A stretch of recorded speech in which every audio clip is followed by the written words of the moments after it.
porque dele, por meio dele, para ele são todas as coisas. A ele, pois, a glória eternamente. Amém. Graça e paz, meus irmãos. Esta é a meditação do nosso culto matutino. Hoje é o dia do Senhor, louvado seja o nome do Senhor, o dia pelo qual os filhos de Deus mais esperam. E o texto da nossa meditação fala-nos da bendita esperança dos filhos de Deus. Está em Romanos capítulo 8, versículo 18 em diante, que eu quero ler. Porque para mim tenho por certo que os sofrimentos do tempo presente não podem ser comparados com a glória por vir a ser revelada em nós. A ardente expectativa da criação aguarda a revelação dos filhos de Deus, pois a criação está sujeita à vaidade, não voluntariamente, mas por causa daquele que a sujeitou, na esperança de que a própria criação será redimida do cativeiro da corrupção para a liberdade da glória dos filhos de Deus. Porque sabemos que toda a criação, a um só tempo, geme e suporta angústias até agora. E não somente ela, mas também nós, que temos as primícias do Espírito, igualmente gememos em nosso íntimo, aguardando a adoção de filhos, a redenção do nosso corpo. Porque na esperança fomos salvos. Ora, esperança que se vê não é esperança, pois o que alguém vê, como o espera? Mas se esperamos o que não vemos, com paciência o aguardamos. Também o Espírito semelhantemente nos assiste em nossa fraqueza, porque não sabemos orar como convém, mas o mesmo Espírito intercede por nós sobremaneira com gemidos inexprimíveis. E aquele que sonda os corações sabe qual é a mente do Espírito, porque segundo a vontade de Deus é que ele intercede pelos santos. Eu continuarei até o final, até o verso 30. Sabemos que todas as coisas cooperam para o bem daqueles que amam a Deus, daqueles que são chamados segundo o seu propósito. Porquanto aos que de antemão conheceu, também os predestinou para serem conformes à imagem de seu Filho, a fim de que ele seja o primogênito entre muitos irmãos. E aos que predestinou, a esses também chamou. E aos que chamou, a esses também justificou. E aos que justificou, a esses também glorificou. Senhor nosso Deus, que a Tua palavra prevaleça sobre as nossas opiniões particulares, sobre os nossos medos, sobre as nossas angústias, sobre os nossos pecados, sobre as nossas inclinações, e que ela nos molde à imagem do Teu Filho bendito. Em nome de Jesus nós oramos. Amém. Eu quero falar nesta manhã acerca de esperança, mas nós precisamos começar pensando no que vem à nossa mente quando nós falamos de esperança. Certamente, nesse contexto em que nós estamos vivendo, você, quando pensa em esperança, pensa no fim desta pandemia. Certamente você deve estar pensando no fim deste período de isolamento, no retorno às nossas atividades, no fim da separação entre amigos, familiares.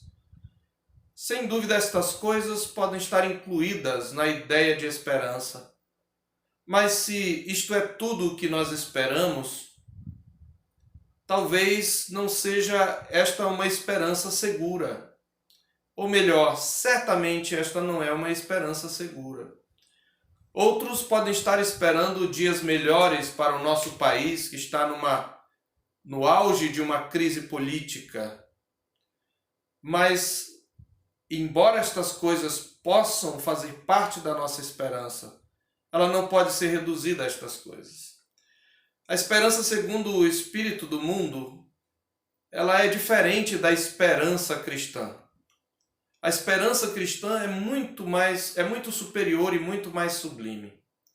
A esperança segundo o espírito do mundo, para começar, é uma vaga expectativa. Você não tem certeza de que aquilo que você espera vai de fato acontecer. mas ela também é uma esperança limitada às coisas desta vida. A maioria das pessoas, obviamente, falam de esperança, mas tudo que elas pensam quando falam de esperança é um mundo melhor. Todos esperam um mundo melhor. 1 Coríntios capítulo 15, verso 19, diz que se a nossa esperança em Cristo se limita às coisas desta vida, somos os mais infelizes dos homens. A esperança deste mundo é uma esperança confiada também em fatores temporais. A ciência, a política, a riqueza. De alguma maneira, todas as pessoas estão com seus olhos na ciência que tem o seu valor, que foi criada por Deus, mas que por causa do pecado, como todas as atividades humanas, tem suas limitações. A política também é a arte do viver em comunidade e certamente ela é importante para o bem comum, mas ela é limitada porque também foi atingida pelo pecado. E da mesma maneira, a riqueza não pode nos dar tudo aquilo que nós esperamos, nem a plenitude de vida.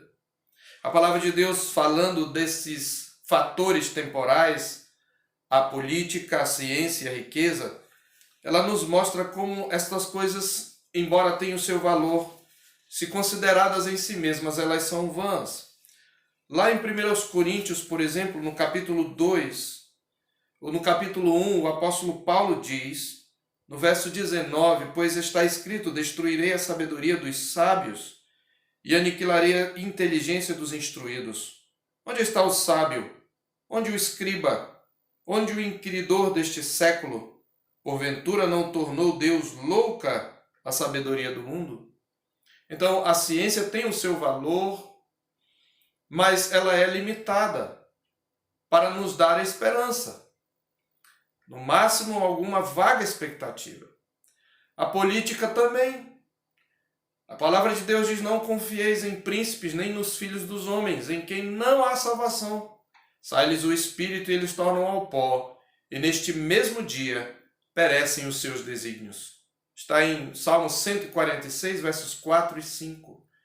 E ainda pensando nas riquezas, o apóstolo Paulo, escrevendo a Timóteo para instruí-lo acerca de como deveria pastorear, ele ordena ao seu discípulo, lá em 1 Timóteo capítulo 6, exorta aos ricos do presente século que não sejam orgulhosos, nem depositem a sua esperança na instabilidade da riqueza, mas em Deus, que tudo nos proporciona ricamente para o nosso aprazimento. Então, essa é a esperança do mundo, uma esperança que consiste numa vaga expectativa, limitada às coisas desta vida, esperando um mundo melhor e confiada em fatores temporais, como a ciência, a política e a riqueza. Mas não é desta esperança que eu quero falar. Eu quero falar da bendita esperança dos filhos de Deus, que é a esperança da glorificação, aquele último estágio da nossa salvação, da salvação daqueles que estão em Cristo. É sobre isto que este texto fala. Paulo, olhando aqui para o contexto, Paulo está concluindo o desenvolvimento da sua doutrina da justificação pela fé, iniciada lá no capítulo 3, verso 21, e depois de conceituar a justificação, do capítulo 3, 21 até o capítulo 4, 25, depois de descrever todo o processo desencadeado pela justificação e suas implicações para a nossa segurança e santificação, o capítulo 5, verso 1 até o capítulo 8, verso 17, agora Paulo vislumbra o estágio final da nossa salvação, o alvo para o qual a esperança cristã aponta, que é a glorificação dos filhos de Deus. Aquele momento, aquele estágio quando os filhos de Deus atingirão o alvo da sua salvação, quando eles terão o desfrutar das bênçãos da salvação de maneira consumada, definitiva e completa. Então é sobre a glorificação dos filhos de Deus que o apóstolo Paulo nos fala aqui. E esta é a bendita esperança, a glorificação dos filhos de Deus. E em que consiste esta glorificação? Eu quero dividir esta exposição falando primeiramente na natureza da esperança da nossa glorificação. Depois eu quero falar sobre a sublimidade da nossa glorificação. Em terceiro lugar, nós falaremos sobre a expectativa da nossa glorificação. É isso que eu gostaria de compartilhar com vocês nesta manhã. Então, falando um pouco sobre a natureza da esperança que temos na nossa glorificação. Diferentemente da esperança do mundo, a esperança cristã é mais do que uma espera vaga. Não é uma espera vaga, mas é uma expectativa confiante. A palavra esperança e seus correlatos está muito presente aqui. O apóstolo Paulo fala no verso 21 da esperança de que a própria criação será redimida do cativeiro da corrupção para a liberdade da glória dos filhos de Deus. No verso 24, Paulo diz, porque na esperança fomos salvos. Ora, esperança que se vê não é esperança, pois o que alguém vê, como o espera, mas se esperamos o que não vemos, com paciência o aguardamos. 4 vezes nós temos o substantivo esperança e 2 vezes o verbo esperar. Portanto, esperança é uma das palavras-chave aqui. Mas a esperança cristã não é uma espera vaga, incerta, mas é uma expectativa confiante. Ele diz, nós esperamos o que não vemos e nós com paciência o aguardamos. Nós temos certeza, é uma convicção. A palavra de Deus, mesmo aqui em Romanos, no capítulo 5, o apóstolo Paulo havia falado sobre nos gloriar na esperança. Capítulo 5, versículo 2, ele diz, e gloriamo-nos na esperança da glória de Deus. Ou seja, nós não apenas esperamos, mas nós nos orgulhamos daquilo que esperamos. Então, é uma expectativa confiante. Em segundo lugar, ela não é uma dúvida sombria, mas uma certeza fulgurante. Ela não é uma postura inconstante, mas ela envolve uma fé paciente se esperamos o que não vemos.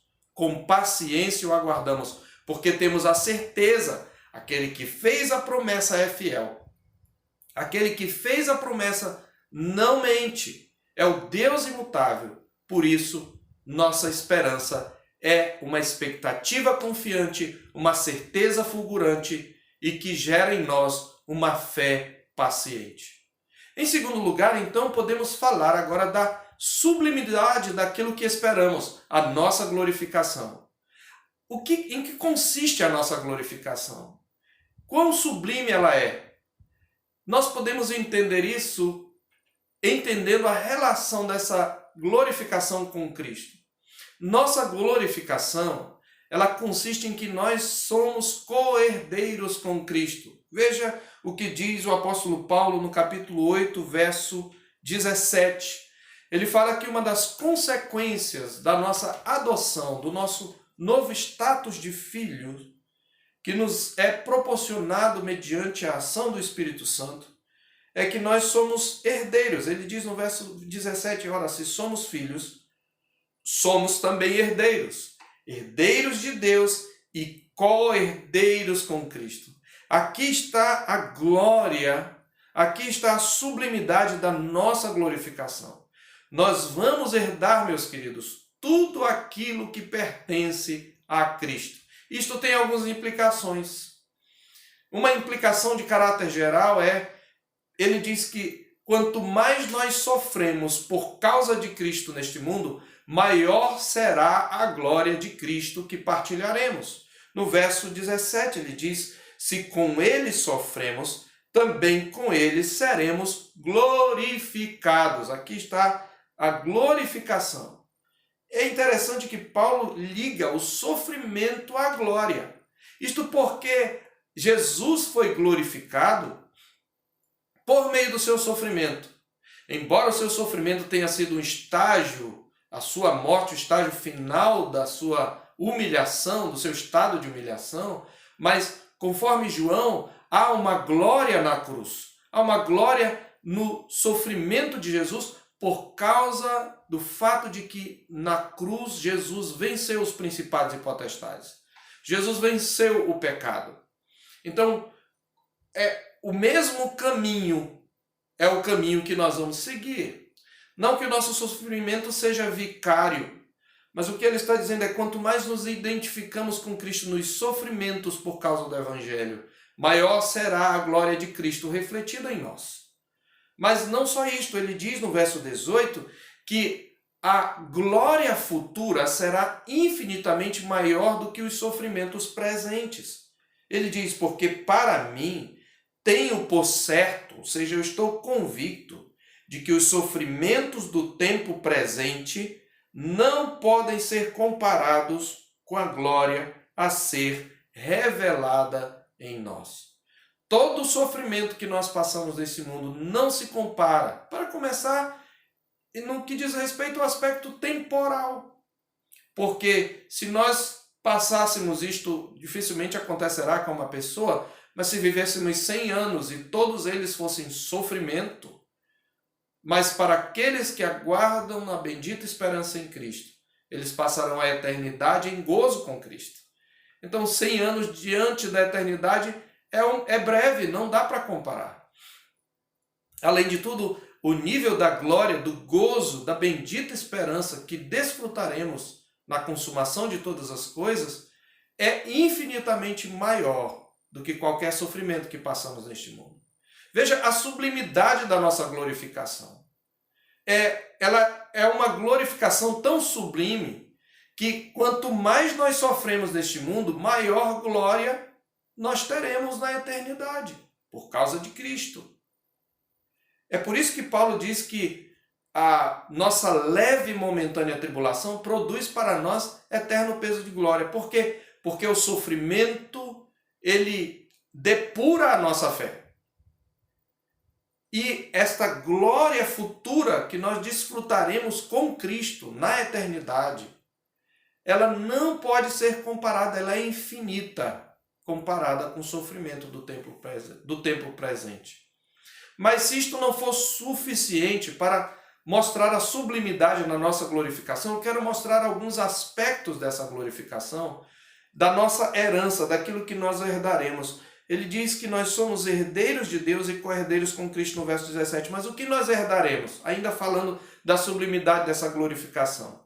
Ela está na herança, no tipo de herança que nós receberemos.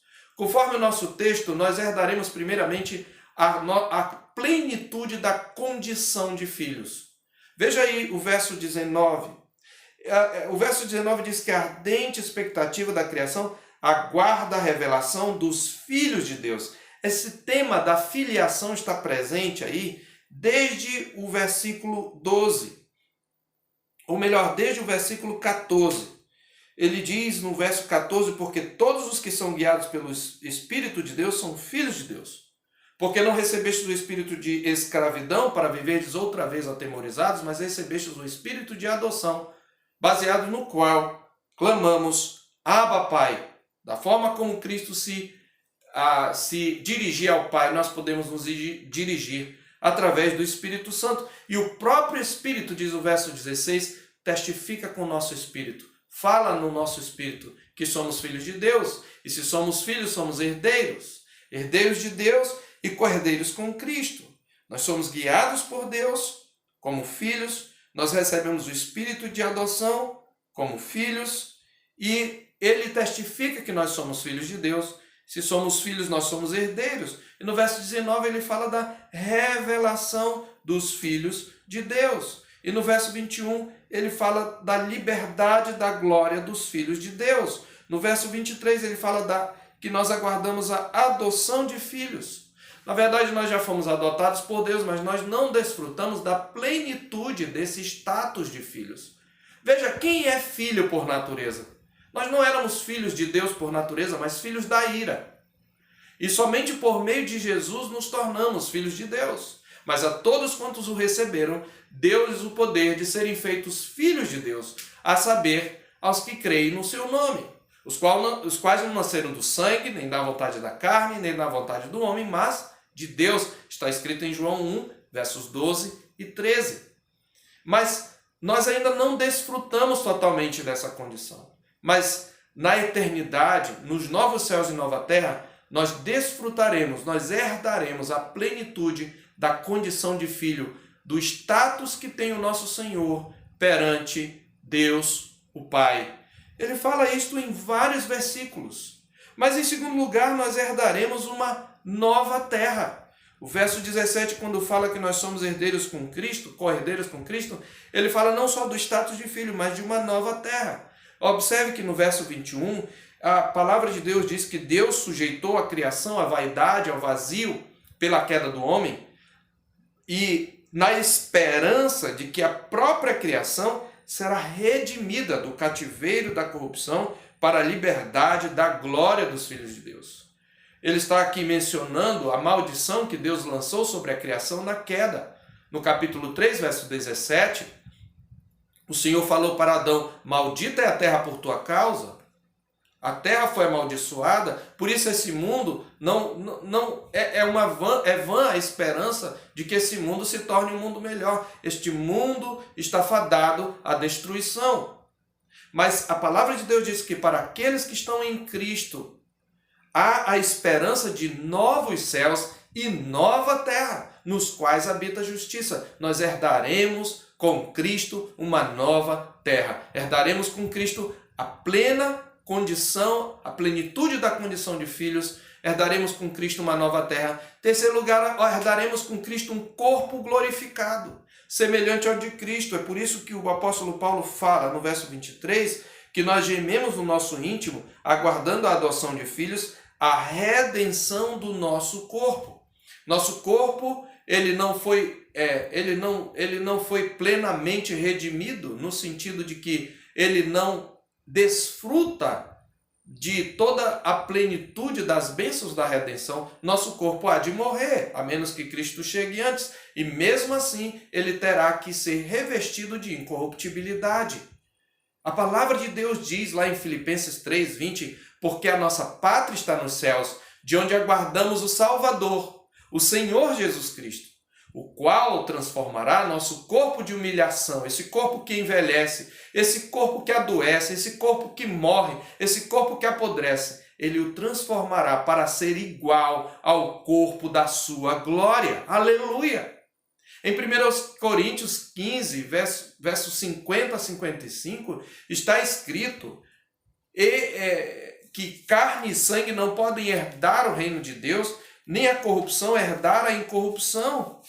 O apóstolo Paulo diz: irmãos, eis que vos digo um mistério, nem todos dormiremos, mas transformados seremos todos. Porque num momento, num abrir e fechar de olhos, diz o verso 52, ao ressoar a última trombeta, a trombeta soará, os mortos em Cristo ressuscitarão incorruptíveis, isto é, com corpo imortal, que não mais adoece.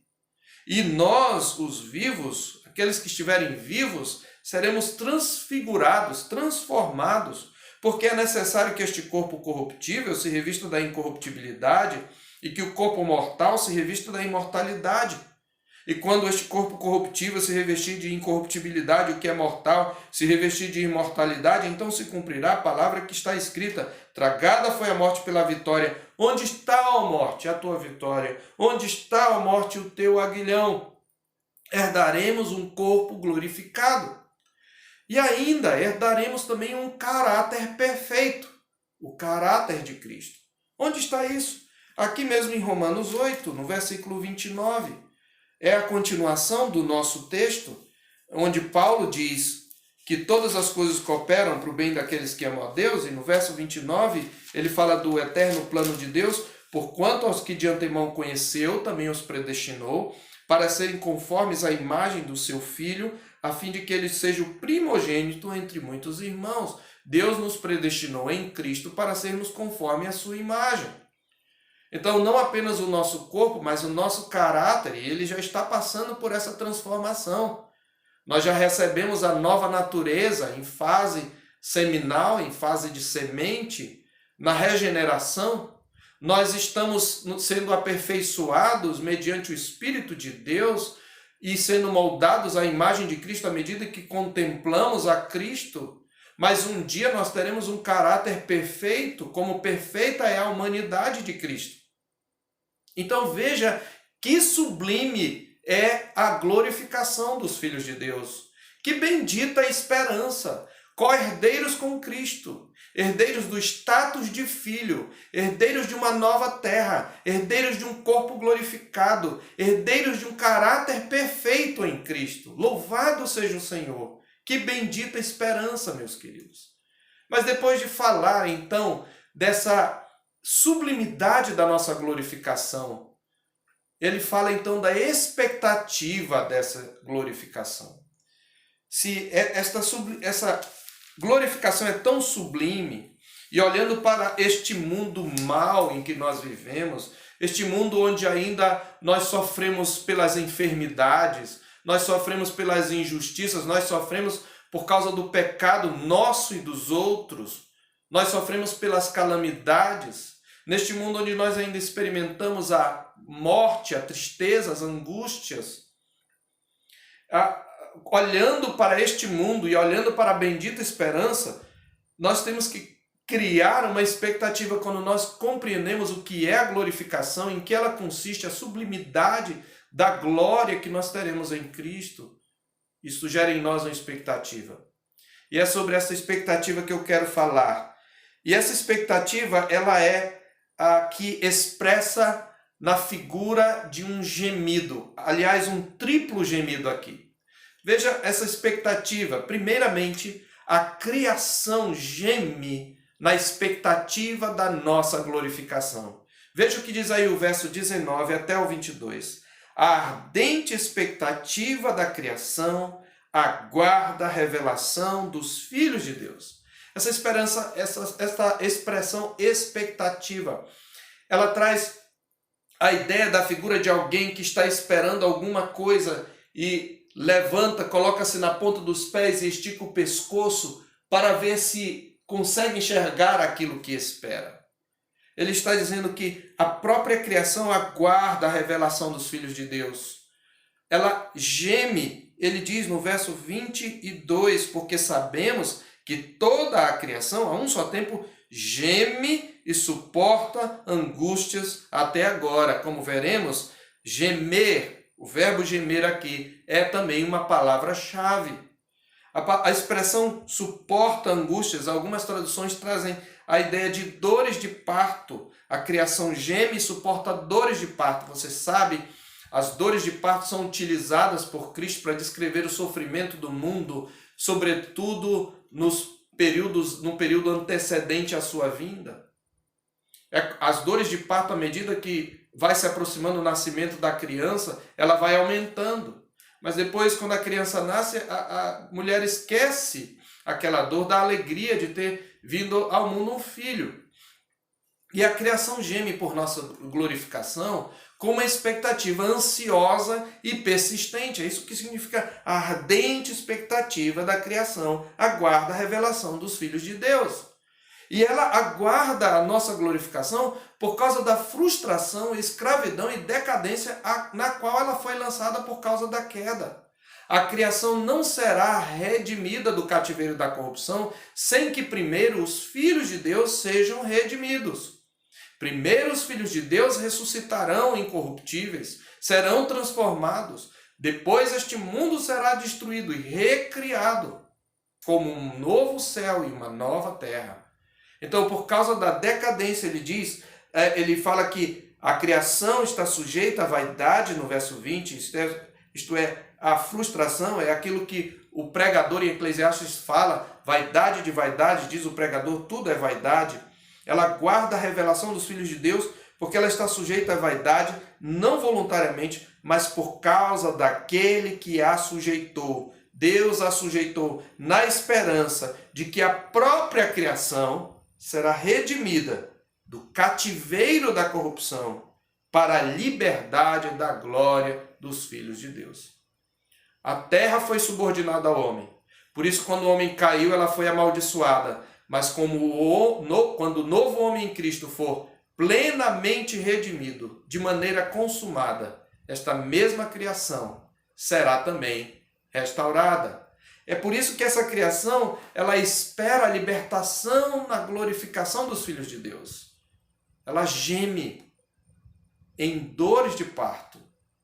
Meus queridos, em parte, as catástrofes naturais que nós vemos, elas são uma manifestação do gemido da criação.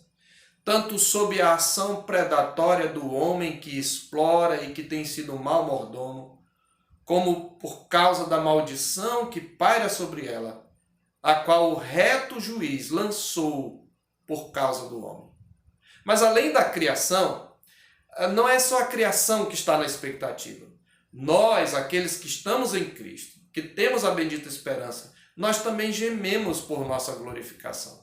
É o que Paulo diz no verso 23. E não somente ela, não somente a criação, mas também nós, que temos as primícias do Espírito, igualmente gememos, segunda vez ele usa o verbo, em nosso íntimo, aguardando a adoção de filhos, a redenção do nosso corpo. A palavra gemer e a palavra aguardar é repetida aqui. A criação aguarda e geme. Nós aguardamos e gememos. E por que nós gememos, queridos? Nós gememos porque nós temos as primícias do Espírito. E o que significa isto? As primícias são os primeiros frutos de uma colheita. As primícias são a primeira parcela de um pagamento. E embora Deus não nos deva nada, a figura é utilizada para dizer que o Espírito habitando em nós, ele nos concede um antegozo das bênçãos vindouras. Se você é crente, eu tenho certeza que você já sentiu muitas vezes a alegria indizível e cheia de glória da bendita esperança. Eu tenho certeza que você já teve a experiência de cantar com todo o seu coração aquele cântico que diz: depois que Cristo me salvou, em céu o mundo se tornou. Até no meio do sofrer, eu tenho paz no meu viver. Oh, aleluia, sim, é céu fruir perdão aqui.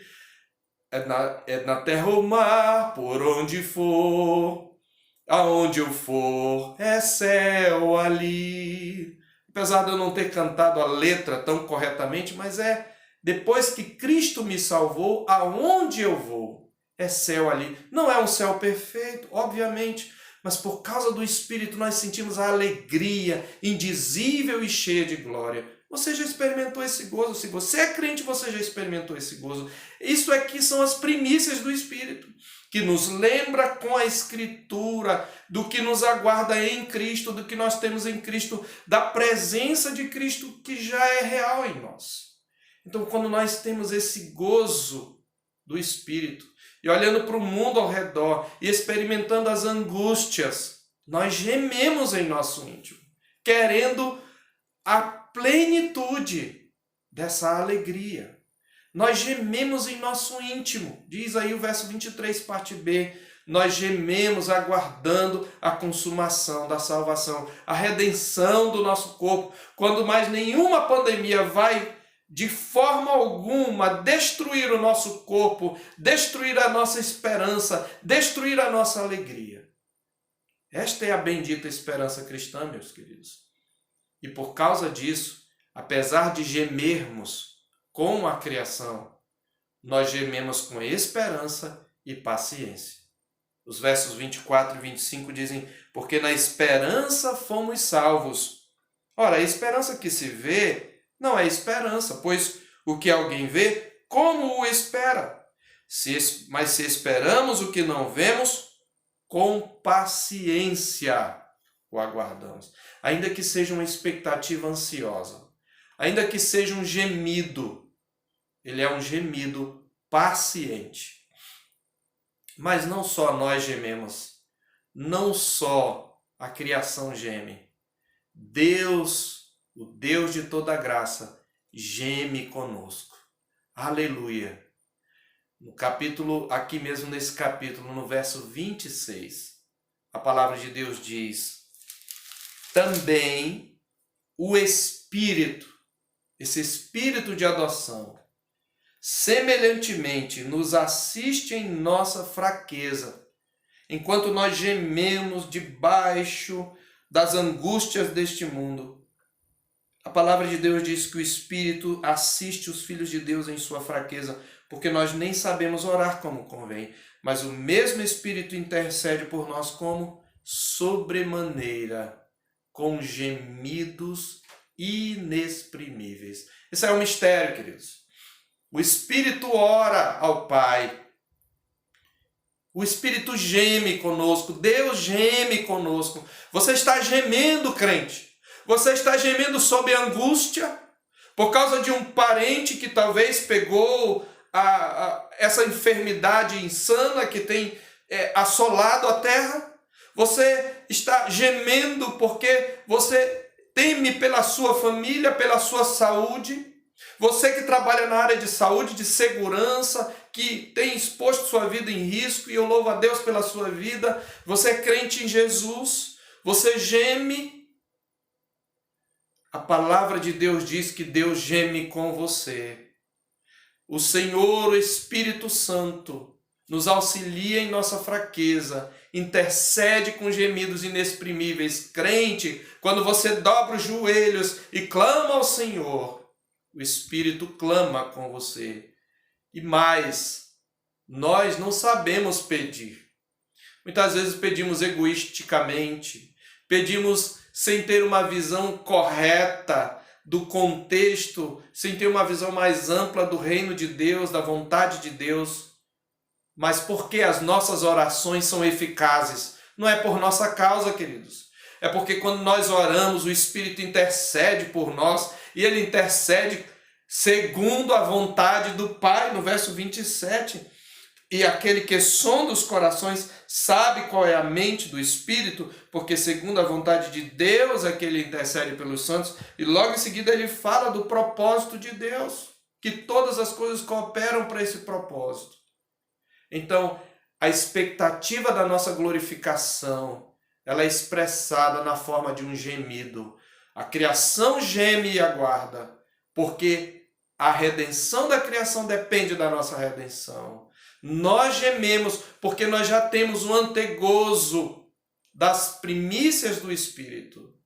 E o Espírito geme conosco, porque nós não sabemos nem gemer, nós não sabemos nem orar, nosso gemido não é suficiente. E por que tudo isso? Porque um dia Cristo veio, queridos. E esse Cristo esteve no Getsêmani. E ele disse: Abba, Pai, tudo te é possível, se possível, passa de mim este cálice. Não seja feito o que eu quero, sim o que tu queres. Mas por causa do que Cristo fez, nós temos hoje o Espírito e nós vivemos a bendita esperança. Então, crente, a bendita esperança, ela é uma alegria, mas ela é também um gemido. Mas acima de tudo, ela é um gemido paciente. Cristo voltará, meus queridos. Cristo voltará, e todo aquele que estiver em Cristo será glorificado. Receberá nova terra, novo céu, um novo corpo, um novo caráter. Tudo em Cristo Jesus. Eu quero terminar com algumas aplicações. Primeiramente, quando nós sairmos dessa situação, e nós vamos sair. Isso não durará para sempre. Esta pandemia não durará para sempre. Mas quando nós sairmos dessa situação, o mundo não será um paraíso, irmãos. A gente tem a impressão de que se eu me livrar disso, se esta e esta situação sair da minha vida, ou eu sair desta ou desta situação, aí eu vou ser feliz. Outras calamidades virão. A palavra de Deus diz que até a vinda de Jesus é o que está reservado para o mundo. Segundo lugar, nós podemos, pela graça e misericórdia de Deus, também sair da crise política em que nós estamos. Ficamos pensando o que será o futuro do Brasil. Qual será o futuro? Essa crise institucional terá um fim? Pode ser, eu não posso lhe dizer quanto a isto. Mas eu acredito que dias melhores poderão vir, pela misericórdia de Deus. Mas nunca, grave isto, nunca chegaremos à sociedade utópica de qualquer natureza. Nunca chegaremos ao mundo melhor enquanto nesta vida. Nunca. E isto ocorre porque esta terra foi amaldiçoada e está destinada à destruição. Devemos orar pelo fim da pandemia? Sim. Devemos orar por dias melhores para o nosso país, por uma pacificação do nosso país? Sim. E contribuir para isto. Mas isto não será o paraíso. Portanto, jamais teremos o paraíso no presente mundo. E as calamidades ocorrem para nos ensinar a gemer, para alimentar em nós a bendita esperança. Então, quando vivenciamos os sofrimentos do tempo presente, o que mais nós devemos ansiar? Esta é a pergunta. O que é que você mais anseia? Talvez hoje seja sair dessa situação de isolamento. Talvez você esteja pensando, pastor, o que eu mais anseio é ficar curado. Ok, se você estiver enfermo, eu espero em Deus que você seja curado. Mas é tudo o que você espera? Pastor, eu espero o meu emprego de volta.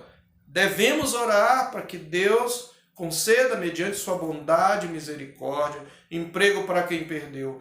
Mas isto não vai trazer em você o paraíso. Qual é a sua maior ansiedade, meu irmão, minha irmã? Qual é a sua maior expectativa? Essa situação veio, queridos, porque, em parte, certamente, nós precisávamos olhar mais para cima, para o céu, para a bendita esperança. Do que nós temos medo? Do que mais nós temos medo? O Senhor Jesus falou, não temais, pequenino rebanho, porque o Pai se agradou em dar-vos o reino. Do que temos medo, queridos? Partir é estar com Cristo, que é incomparavelmente melhor. E um dia estaremos para sempre com Ele, no mundo perfeito. Então, quando você pensar nos sofrimentos do tempo presente, pense em contraste com a glória e não com uma amenização das dores deste mundo, que nunca passarão enquanto este mundo estiver no estado em que está. Que o Senhor Deus alimente, intensifique, fortaleça em seu coração a bendita esperança. E que essa esperança leve você a gemer. Mas a gemer não simplesmente pelo fim da pandemia. Não pela pacificação do país apenas. Estas coisas podem estar incluídas. Mas que isto leve você a gemer pelo céu. Por aquele dia quando nós contemplaremos com os nossos próprios olhos o nosso Senhor. E quando nós viveremos para sempre na sua presença. É isto que devemos esperar. É esta a nossa expectativa, queridos. Que esta bendita esperança fortaleça o seu coração nesses dias de medo, de angústia e de incertezas. Que essa bendita esperança leve-o a gemer pelas coisas certas. E você possa dizer, Maranata, vem agora, Senhor Jesus.